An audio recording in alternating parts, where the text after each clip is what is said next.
Dear student, in the previous video we have discussed the meaning of funds from operation and loss from operation, and also how to calculate these through adjusted profit and loss account. In this video we will solve a question on funds from operation. This is the question on your screen. आपके screen पे एक question है जिसमें funds from operation को निकालना है. Question में कुछ इन्फॉर्मेशन दिया गया है. जैसे पहला इन्फॉर्मेशन नेट प्रॉफिट दिया हुआ है, दूसरा है कि जनरल रिजर्व में कुछ फंड हुआ है ट्रांसफ़र, तीसरा है कि ओल्ड मशीनरी को सोल्ड किया गया है, चौथा गुडविल को राइट ऑफ किया गया है, पांचवा डिप्रेसिएशन और छठा प्रेफरेंस शेयर को रिडीम किया गया है. तो ये इन्फॉर्मेशन के आधार पे हमें निकालना है फंड्स फ्रॉम ऑपरेशन. तो फंड्स फ्रॉम ऑपरेशन निकालने के लिए जैसा कि हम लोगों ने डिस्कस किया था इसके पिछले वीडियो में, हम बनाते हैं adjusted profit and loss account.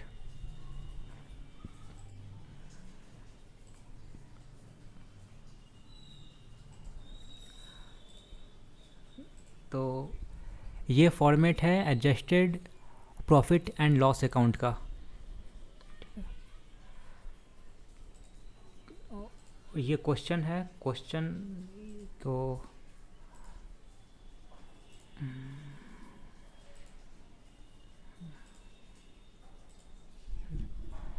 Question में जो इन्फॉर्मेशन दिया हुआ है इसके आधार पे हम लोग बनाते हैं. पहला इन्फॉर्मेशन है नेट प्रॉफिट. पहला इन्फॉर्मेशन है net profit for the year ₹2,50,000. Net profit 2.5 lakh रुपये दिया हुआ है. तो हम लोग सबसे पहले बनाएंगे adjusted profit and loss account और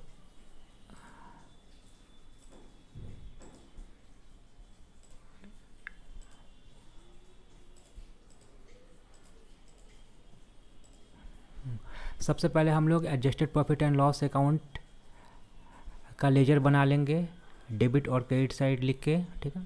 इसके बाद हम लोग पहला एंट्री करेंगे नेट प्रॉफिट जो कि 2.5 लाख रुपए है. इसका एंट्री करेंगे adjusted profit and loss account के डेबिट साइड में. To net profit ₹2,50,000. ठीक है. अगला डिटेल है क्वेश्चन में ₹40,000 has been transferred to general reserve. 40,000 रुपये जनरल रिज़र्व में ट्रांसफ़र किया गया है. तो इसका एंट्री भी होगा adjusted profit and loss account के डेबिट साइड में. To transfer to general reserve ₹40,000.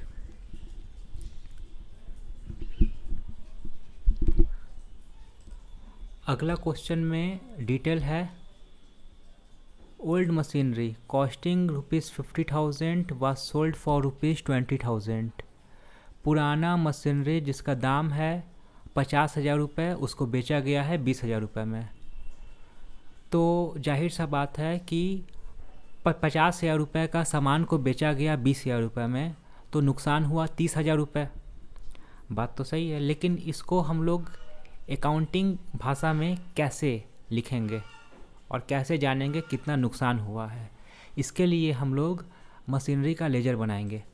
तो लेजर बनाने के लिए हम लोग वर्किंग नोट बनाएंगे.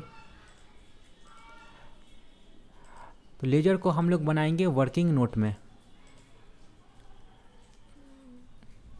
तो वर्किंग नोट 1. तो ओल्ड मशीनरी का लेजर हम लोग बना लिए. इसमें ओपनिंग बैलेंस है मशीनरी का 50,000.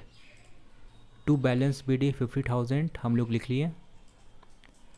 सेल हुआ है 20,000 रुपये में, ये भी लिख लिए बाई सेल. और कुछ फिगर नहीं है बस. अब हम लोग बैलेंसिंग करते हैं. तो बैलेंसिंग करने पे 30,000 बैलेंस आता है क्रेडिट साइड में. क्रेडिट साइड में 30,000 रुपीज़ बैलेंस आता है। ये हो जाएगा loss on sale of machinery. Machinery को सेल करने पे 30,000 का लॉस हुआ है। इसका एंट्री हम लोग करेंगे adjusted profit and loss account के डेबिट साइड में, to loss on sale of machinery ₹30,000।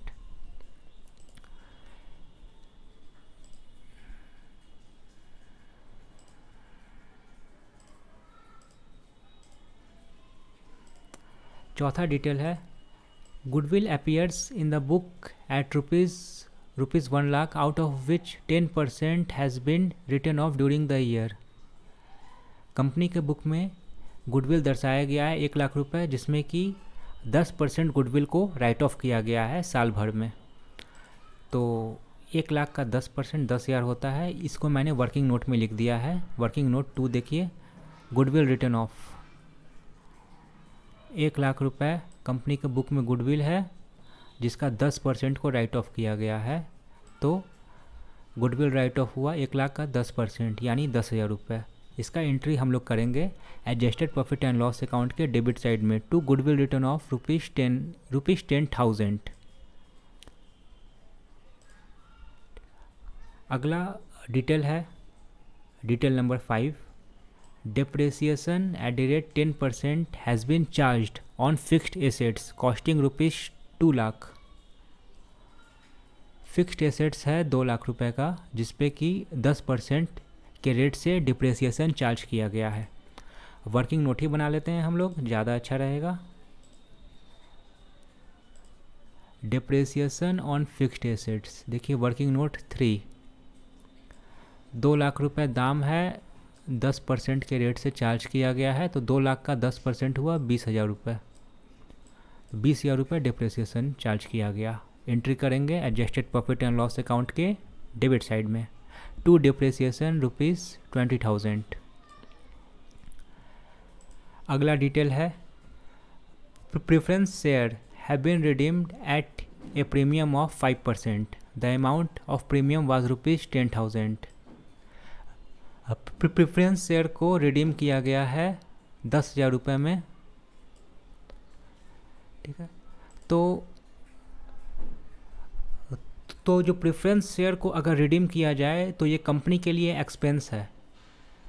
Premium और redemption of preference share is an expense for company. Preference share को अगर प्रीमियम पर रिडीम किया जाए तो ये कंपनी के लिए एक्सपेंस है, ठीक है। इसी का उल्टा अगर प्रेफरेंस शेयर को इशू किया जाए प्रीमियम पे तो ये कंपनी के लिए इनकम है। Premium on issue of preference share is an income for company. तो यहाँ पे रिडीम किया गया है प्रीमियम पे, तो ये कंपनी के लिए एक्सपेंस है। तो इसका एंट्री हम लोग करेंगे adjusted profit and loss account के डेबिट साइड में, to premium on redemption of preference share ₹10,000। बस ये 6 डिटेल्स का एंट्री हम लोगों ने किया adjusted profit and loss account में, और वर्किंग नोट भी बनाया, ठीक है। अब क्वेश्चन में कुछ नहीं बचा, अब हमें बैलेंसिंग करना है। तो बैलेंसिंग करते हैं हम लोग।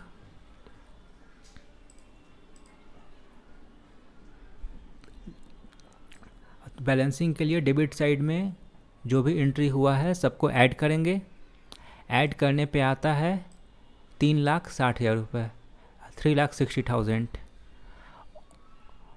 और क्रेडिट साइड में कुछ नहीं है, तो बैलेंसिंग फिगर आएगा 3,60,000 रुपये।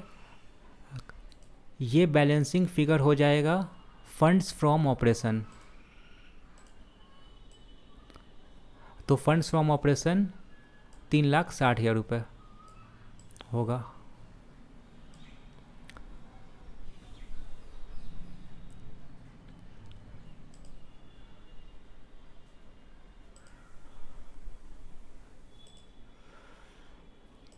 इस सॉल्यूशन को समझने में कोई भी प्रॉब्लम हो तो मुझे मैसेज या कॉल या मेल कर सकते हैं आप लोग।